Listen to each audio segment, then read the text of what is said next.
जिंदाबाद कि मैं गबरू देश पंजाब का, मैं कल सी शेर जवान, मेरे पैरों हेठ हनेरियां, मेरी मिट्टी विच तूफान, मैं पल पल धरती नापदा,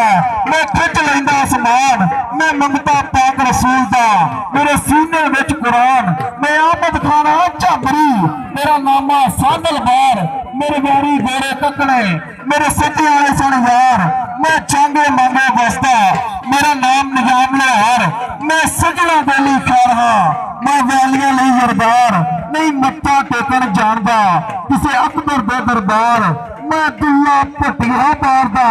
मेरी मुगल ने भुलसण याद, मैनू रोलण वाले रुल गए, मैं हल्ले पुत्र शाद, मैं अड़की पुत्र हाँ लाडला, मैनू सब आखण मरियाम, मेरे पुलसा पट्टे ढोंदियां, मैनू डिप्टी करे सलाम, मैं जग्गा जगदी लखरा, मैं सोच मलंगी दी, मेरी धरती दा वल वेखदा की जुरत है फरंगी दी, की जुरत है फरंगी दी, सानू पग्गा फरदियां ने, साडी वकली टोर नवाबी, साडी कौम है शेरां दी, सानू कहंदे लोग पंजाबी, असीं हर ताले नूं ते खोलदे आ, असीं हर जंदरे दी चाबी, असीं हर जंदरे दी चाबी। हाजी जिंदाबाद जी। उस्ताद अब्दुल हमीद साहब वाले मेरे वास्ते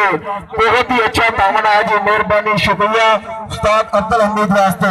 उस्ताद अब्दुल हमीद वालों मेरे वास्ते है जी, मेहरबानी शुक्रिया। कमेटी टूर्नामेंट कमेटी उन्होंने मेरे वास्ते इनाम जिंदाबाद जी।